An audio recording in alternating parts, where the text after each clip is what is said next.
जय शिवराय मित्रांनो, आज आपण जाणून घेणार आहे 1660 मध्ये झालेल्या शाहिस्ता खानाच्या मोहिमेबद्दलचा इतिहास. मित्रांनो, तुम्हाला महाराजांचा इतिहास पाहायचा असेल तर आपल्या चॅनलला सबस्क्राईब करून घ्या. महाराजांनी जेव्हा अफजल खानाचा वध केला त्यानंतर औरंगजेब त्याच्या मामाला बोलतो, म्हणजे शाहिस्ता खानाला बोलतो की मामा, की आता काहीतरी केलं पाहिजे या शिवबाचं.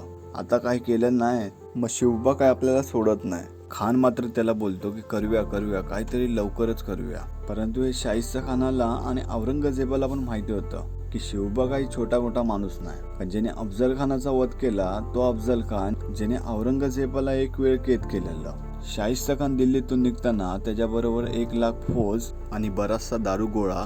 मात्र ज्यावेळी शाहिस्ता खान दिल्लीतून निघतो त्याच वेळी असं सांगतात की त्याच वेळी कोकणातून सिद्धी जोहर येतो. खान मात्र दिल्लीतून दक्षिणे मार्गे येतो. त्यानंतरला तो औरंगाबादेत जाऊन त्याचा बंदोबस्त करतो. चला तर मित्रांनो, भेटूया लवकरच दुसऱ्या भागात.